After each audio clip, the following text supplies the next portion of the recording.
There is nothing worse than untapped potential. If you know that you're made for more, this is the place. I know that every successful person I've ever met has one thing in common. They do not let themselves fall victim to their circumstances. They figure out a way to rise above it. So join me on this journey where I help you to be better, do better, and have better in life and in business. If you're feeling stuck and you're needing some practical tools, some hope to get you to that better life, this is definitely the place for you. Hello, everybody. Welcome to the Unstuck podcast. I am your host, lachellewieme. I am so excited to introduce to you Jane Kleiman. You guys, she is all about making things easier when we have a complicated life. And I needed all of her amazing advice. And so I thought, heck, you guys, you need to hear this too. So Jane, welcome to the podcast. I am so grateful that you're here and going to share your story, your wisdom, and all of the insight that you have for us. Thanks for having me. It's great to be here. Yes, so I would love for you to be able to give us a better idea, Jane, of who you are and what you're passionate about. How are you serving people today? Sure. I'm a mom. First and foremost, I have two kids. My 20-year-old has autism and intellectual disability, and my 14-year-old is a 14-year-old. And when, so there's that. When my son was small, he had almost no communication, no real language when he was very young. And even as he progressed, his language was very limited. And it's very hard when your child can't tell you what is wrong. Right. Yeah. And so, it's a challenge. It's just anyone with a special needs child, severe or moderate or mild. There's all kinds of different, obstacles to progress, obstacles to happiness, obstacles to feeling like you belong anywhere. Isolation for special needs parents is a really big deal. And I was really feeling that when my son was younger. I had always practiced yoga. But I hadn't in a long time because I, couldn't. My life was about, therapy appointments and calling doctors and making arrangements and everything else. And that was not at all what I had envisioned for my life. And I was really, really miserable. And I found my way back to a yoga class. And I found it felt like coming home. It was like the big exhale. Because it was really the first time I had taken any time to just be me. Yeah. And that was really what I came to understand that was missing. Like I put aside everything that I had wanted for myself to do this job that I needed to do, as we so often do as women. And I ended up wanting to get my teacher training. And when I did that, I just found the ways that I could just be me and it could just be okay. And there was a big incident that happened, and I came to realize that I'm actually both enough and not enough at the same time, and it's totally fine. And that kind of changed everything. That sounds amazing. And tell me, how are you serving people with this experience and this knowledge? Tell me how you're trying to show up in the world. So I came back from my teacher training, and I run a program called at the time I was running a program called I Can Bike it's a camp that teaches kids with disabilities to learn to ride a bike. And I would sit on the bench with the parents and be able to sit back in that place where parents never get to sit, which is to watch someone else teach their kid how to do something. It's always us, and it's really hard. And the joy that came from just that experience for these parents was so moving to me. I realized I wanted to do something to help them in the way that I had been helped by my training. And so I started to offer special needs yoga classes, not for kids, for parents. And then I started a program called The Calm Within the Chaos. And that is a support circle for parents of kids with special needs. So you can come home to yourself and remember you're a whole adult that isn't a Right. parent of a child with special needs. And so that's really Yes. my passion, is to help other parents who are just struggling in that place, that stuck place of, Yeah. I can't do the stuff that I Yeah. want. And you can. Yeah. And that's So one of the things that I that's just really have to what tell you, that I have the utmost respect for people like that have to go through parenting a special needs kid. And so I just wanted to tell you like how amazing you are and how much respect I have for you and the other listeners out there that can relate to your story, Jane. And I just got to say that the Unstuck podcast was really birthed because we recognize when we feel stuck that we don't want to be where we are. But so many people kind of get stuck in their circumstances and never give themselves a permission to say, this isn't where I want to live. And I think that we can easily get sucked into the struggle, right? We're just trying to survive. And I think with special needs, like I can't imagine how daunting it is to recognize like this isn't just a season that I'm going to have for the next month, 6 months. This is a lifetime of a human being that you love so much, right? Yeah, and so I can imagine absolutely. that it feels like you're kind of drowning. And there's a difference between surviving, where you're just like at least afloat, right? Then there's thriving, where you're called into your purpose beyond what your circumstances are. And then there's drowning, when you like every once in a while can get your head up for air, right? And I'm sure that you see that where people are literally drowning. They just can't even imagine what surviving looks like.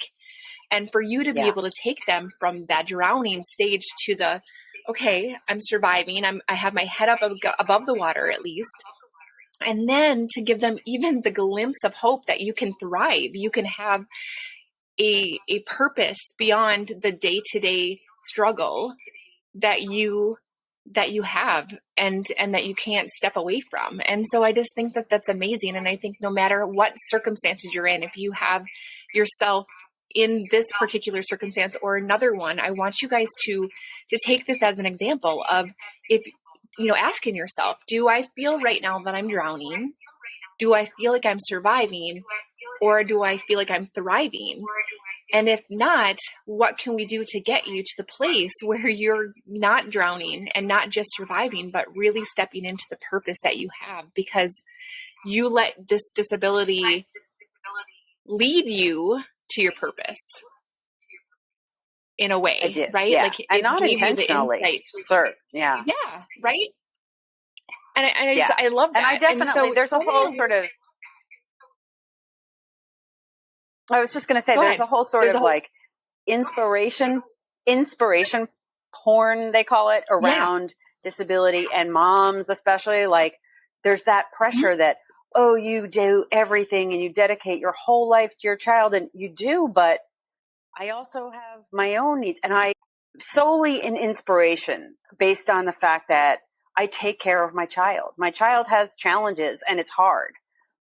But, people would say, and this is what we talk about in the group, and what's so great is about being with other parents who just get it, they would say, I don't know how you do it. Well, what would you do? I mean, would you leave your kid? You just wouldn't, you figure it out. That's what you do. It's your child, right? So there's all kinds of ways that I just didn't want to buy into that. I'm going to be this inspiration. And yet, just based on the fact that I'm parenting my child, like, of course I'm parenting my child. And the thing that you said before about, it being so amazing, and the respect that you have for how I do what I do, is not something that we often feel on our own. And so part of what's so nice about coming together with other parents is that we can reflect that back to each other. Like we can tell each other and show each other that, you're doing amazing. Look at all the things that you do every single day. And when you hear it from another person, it somehow it just like, oh gosh, it reminds you to go, okay, I actually am doing a good job. So that's important. Yeah, it brings up a really good point in the sense that number one, like you don't want this to be the only thing that defines you. You don't necessarily want this to be your own label. And really, the people who don't understand the shoes that you're walking in, it does give a different layer of just warmness in your heart when you hear it from someone else who truly understands. One of my very good friends is a foster mom, and she hears that a lot. Like when she adopted her foster kids, like, wow, I don't know how you could do what you do, and it made her uncomfortable because she's like, well, what would you do? Like these babies were brought to us because we have their half sister. Why wouldn't we take them in? Like that doesn't make me special. And when she's able to talk to other foster parents that get it, it's a totally different level of relationship that you have there. And I think that the fact that you brought this community into the lives of other moms and other parents who are going through what you're going through is something really, really special in itself. It's important. It's important to belong. I mean, that's a basic human need, right?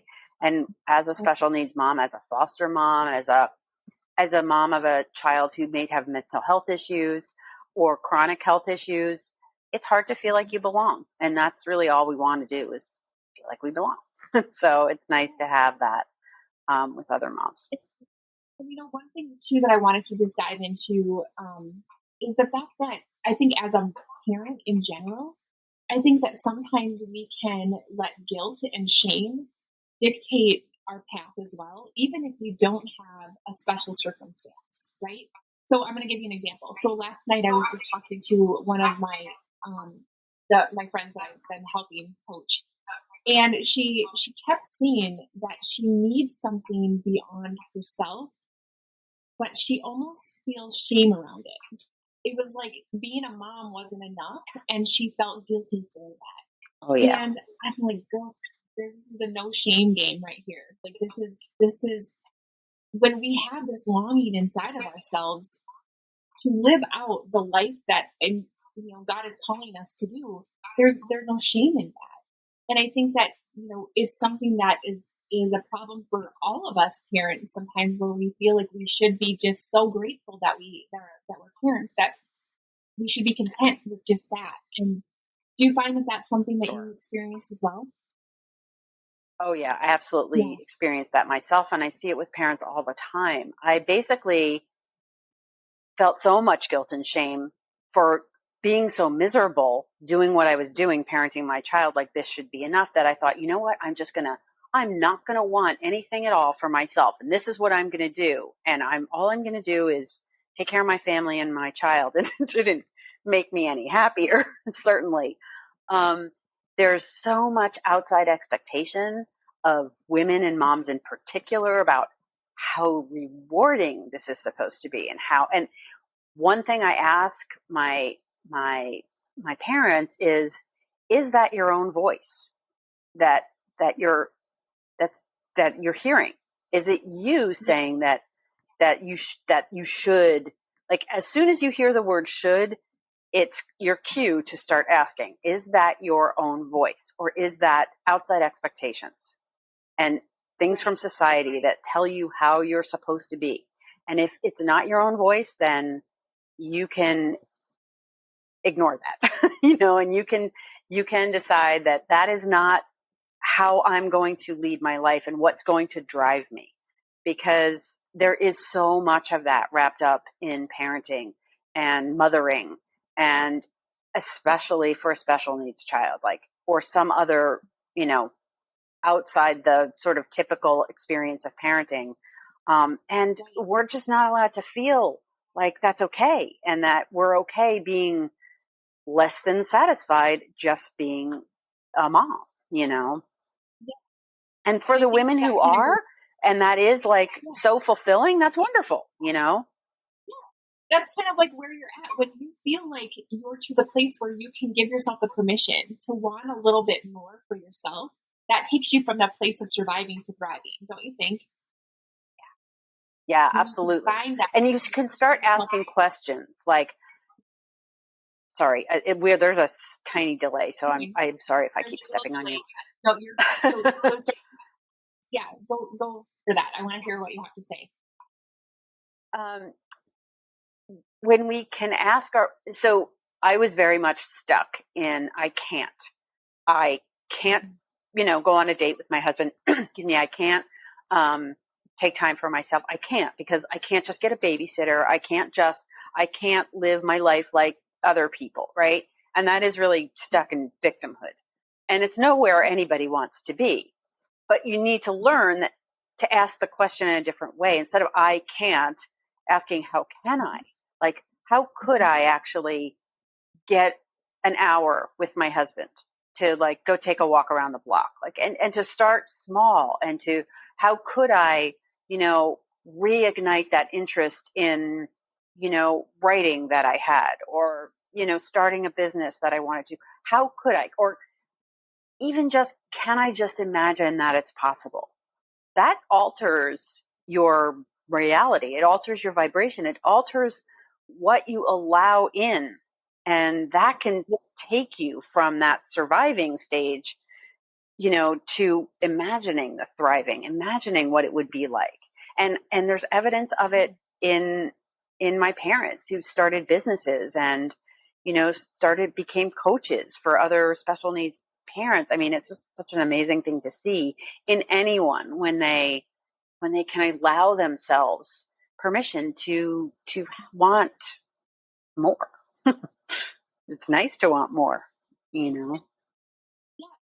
The first step in that is recognizing there's that desire, right? Because I think that it's okay to give ourselves that permission to explore our feelings. And I think that when we can recognize that we have that desire for more, the next step then is to making the decision to not remain a victim in that circumstance that we're in, but to make the decision to figure out a way, right?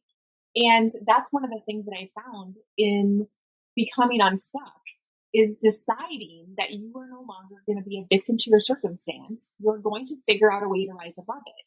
And when you make that decision, all of a sudden you're going to be open to the creativity that you can come up with the solutions, or you might be open to a suggestion from someone else that gives you the solution that you've never even saw before, because you weren't open or ready for it, because you were staying or allowing yourself to stay stuck in the victim, right? Yeah. And so sometimes that's just the first step. I love that. Yeah. Anymore. Yep. I'm going to figure. And for a lot of people anyone really who's in a place of I can't, and they just cannot see their way out. And part of, I think, what really helps, because we live in such a culture of get over it, get over it, get over it, hurry up and get over it, and push through and push through and push through, is to really like find a place where it is okay for you to be miserable first. Like, it's okay that this is really hard and some days you hate your life.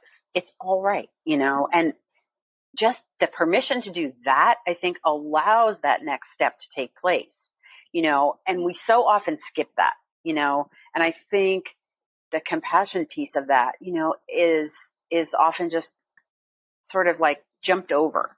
And for when you're dealing with your child who's going to have a lifetime of needing care, or a lifetime of challenge, and this is your child, it is hard to put yourself ahead of that. And feeling that feeling of like, oh God, because you really have to learn to embrace, this is hard and I can do these other things. And that it's not either or, and it's difficult, but like to just start there is so important, I say that all the time. Like, I needed to figure out how to have the and life. And I think that is so hard for so many people, because we don't give ourselves that permission to even have the desire in the first place. And then we don't give ourselves the permission to figure out the solutions in order to make the and life possible. And I think that you said it so beautifully, that oftentimes we shame ourselves into thinking what we're thinking or feeling what we're feeling. And that just takes us down this cycle of further victimhood, right? But you allow yourself to say, yeah, I'm having a crappy day and I deserve to have a crappy day, but I'm choosing to not stay in this space. And when you acknowledge it, it's so much easier to make that choice. Yeah. Yes, Yeah. absolutely. Oh my. What other things do you find, Jane, that you yourself or your clients have really struggled with that you can allow our audience to really relate to that? And then what other things have you found have been a huge help to take that person or yourself from where you are to where you want to go? Gosh, there's many. One of them is the comparative suffering paradigm that we sort of live in. Oh, well, someone else has it much worse than me. So who am I to feel bad about the way that, my circumstances are? And that's just helping people to recognize that is not serving the person who you are considering to have it worse than you. Certainly doesn't help them. It doesn't help you. It's just another way for you to stay in that stuck place of I can't, and I can't rise above this. And helping people to understand that no matter what challenges you have, there is joy and there's opportunity for space. And that the simplest way to remember that is to just take a deep breath. I mean, I know we say it and it's almost trite and cliche, but to really take the breath, embody the breath, be in like the deep breath. It really doesn't take long. Remind yourself to recognize and see the joy that's actually present in little things, the warm water on the shower you get to take every third day. Instead of rushing through it, savor it. And it sounds so simple. And yet we skip over those things because we want, and this is a big tenet in meditation, in Buddhism, in yoga, the idea of always grasping for the thing that we don't have. And really what mindfulness is and where the joy is in being present with what is. And that helps you to be in struggle and in joy at the same time. So I can be having a terrible day and just glance out the window and see the cherry tree blooming. And oh my God, that's beautiful. And it literally changes your chemistry. And when we can remember to do those tiny things, you don't actually have to do anything. It's awareness. So becoming aware that you're in the present moment and finding ways to just keep bringing yourself back to the present moment. And like, what could I do right now? I'm looking out the window and it's a beautiful sunny day and my kid is screaming and it's a beautiful sunny day and my kid is screaming, and just be in that. And it's all right, so really finding ways to just narrow we're so overwhelmed. There's so much going on. There's so much we want. We want this. We want that. We're trying to do this. We're trying to get all our stuff done. And yet the only thing that really exists is right now.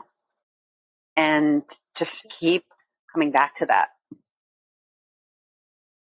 It reminds That's me a big of, one I was watching a worship concert with one of my friends, and the singer Lauren Daigle sang the song "Look Up, Child."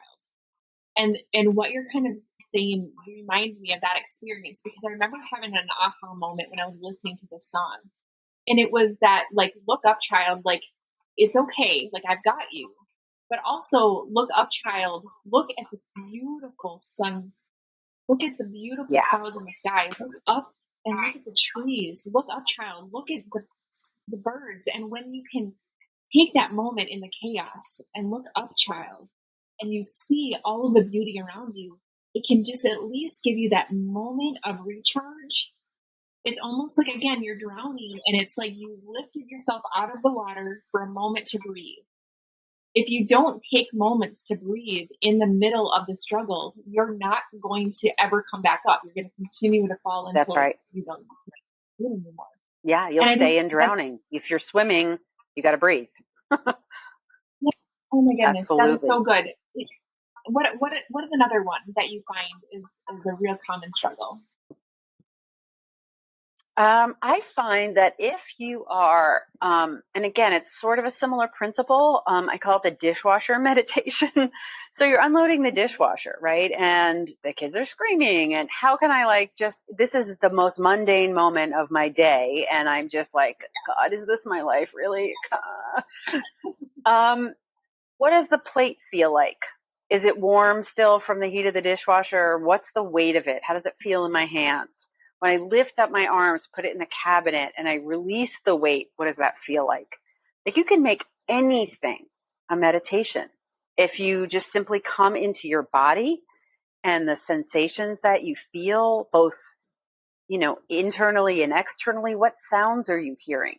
There's a practice called orienting, and you literally just look around your room and you notice what you notice, and you see things that are, maybe that's a mess, and that feels like, I don't know, like a little icky. You notice that little icky feeling, and then you notice something else that's like, the picture that you hung up that you and your spouse bought, that was some lovely memory.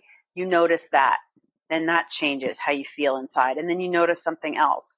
And so there's ways throughout the day to practice meditation that don't involve sitting down and closing your eyes and trying to tune everything out, like staying in your environment and just tuning in to what is and what it feels like, and staying in your body. Another way that's really, I think, helpful for parents, especially of little kids, is movement. And I do this practice where we just shake, right? Because all of that pent up energy from stress, it stays in there, and like, you need to move it through you. And so we do this shaking thing, but I'm like, if you've got little kids, put on music and have a little dance party in your kitchen. If they're getting squirrely because it's around dinner time, put the music on. Who doesn't have, an Alexa or a Google in their kitchen? Or turn on your radio or your phone and put on some music and just dance around 30 seconds, and everyone feels better. And it just is something that we forget, and that's another way of just bringing joy in and changing the frequency of the moment, is important. I love that, because what you're doing is you're allowing us to change our vibration and our energy to get out of the drowning and out of the survival and into what would I love, right? And I think that that's really what you're trying to do, and what your purpose has been, Jane, is just helping other people thrive, like I've said several times during this conversation. And so when we're talking to the person who would love to find their purpose, or finding what it is that they would love, what advice would you give them, and what are some next steps that you would help people to do? Because you've given us some great tips to raise our vibration enough to at least explore it or acknowledge the desire, I guess. Yeah. I find, honestly, that a little bit of journaling is really important, because you're getting in that like sort of flow of just stream of consciousness is something that it's just a completely different way of processing what's inside. Like, it's not about thinking. So we're not trying to think of what's the thing I really love that I want to do. What's my purpose? Just writing it out can be just free-form writing. There's something called morning pages. That's a practice that some people do. Get up in the morning and you just write, say, 3 pages every single morning. And it can be, I don't know what to write. I don't know what I'm doing. I have nothing to talk about. Over and over, because that's all of the stuck stuff that needs to come out. And then you'll find, oh, I really love to paint. I forgot that I love to paint. Oh, I really love to ride my bike. Oh, if all that stuckness stays in there, there's no place for the other stuff to sort of emerge. And so creating all these little pathways for that to come up, and for us to be okay with it coming up. We're so, that whole guilt piece and the fear piece of like, well, what if I think of the thing I really want and I can't do it? Like, all of that stuff needs to come up and out to create the space for people to really know what they want. I was always an artist, and I hadn't been doing any art for years and years. Before I had my son, I was in a daily yoga practice. I'm a ceramic artist. I was doing ceramics. I was a massage therapist. I was doing that. I totally at the time completely recognized that I had exactly the life I wanted. All of that went away. I had no idea what I even wanted. And over time, over doing these practices, realizing, okay, I'm with my people who get it and I'm helping them, and that fills me up. And from there, oh, right, I really love doing ceramics. I'm going to really start to focus on that a little bit more. Now I'm teaching 3 ceramics classes a week in addition to yoga and teaching Reiki and offering Reiki sessions to parents and others. And I'm starting to come into that place where, oh my God, with my child with severe special needs, I'm also thriving. I'm doing all the things that I love to do. I would never have thought that was possible, when I started this journey. It took me 20 years. I hope it doesn't take other people that long. But so what you're showing us what's possible, showing us what the and life could look like, even if you have really difficult situation to overcome. And I just love that so much. Anything that we haven't had a chance to talk about that you really want to mention before we wrap up our conversation? I just really want to I want parents to feel like they have permission to feel all the feelings. There's just so much outside junk. The gender roles of women, the gender roles of men, the societal roles and expectations of dads, the societal roles and expectations of moms. And that, first of all, I think the paradigm is shifting. And so what better time than to start to reevaluate, do I need to be the martyr mom? Do I want that? Am I enjoying that? Is that serving me? And if it isn't, how can I be a mom that I want to be? Like, for most of us, when we thought about being parents, we had an idea of what kind of parent we wanted to be. And are we doing that, or are we kind of really listening to that voice that's outside of ourselves telling us what we're supposed to be like? And can we start to shed that? And can we start to just allow, and this is, so relevant in society right now, can we just allow each other and ourselves to be who we are and be okay with it, and just come and find those places where we are all human beings. We are all doing the best we can.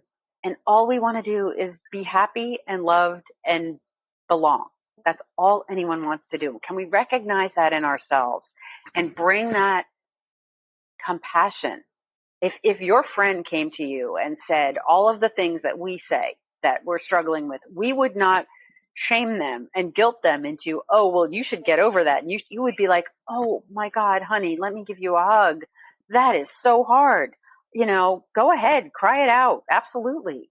And let's do that for ourselves and each other, because honestly, if it can't start with compassion, we're going to stay stuck in guilt and outside expectations. And that goes for everyone, special needs parent, working mom, single dad, doesn't matter, foster mom, whatever. We need to love ourselves and just the way we are. Jade, you've been such a blessing for me today, and I know for certain that you have blessed so many people who are listening and watching this. So thank you so much. You guys, I'm going to make sure that we have all of the ways to connect with Jane inside of the show notes, so that if you want to work with her, if you want to follow her, all of the ways that you can be inspired by her, we will give you easy access to that.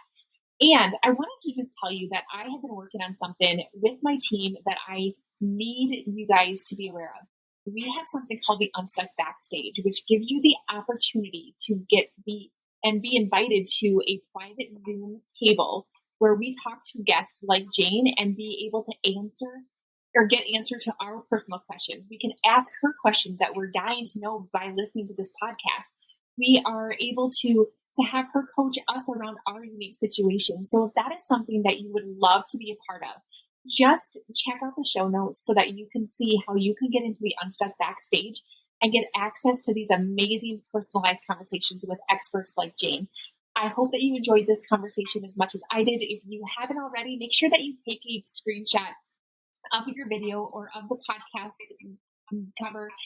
tell people about this episode so that people get a chance to know about Jane and all of the amazing things that she's doing in the world, guys, because we have to get the word out about people like Jane and all of the things that she's doing to help. So I hope that you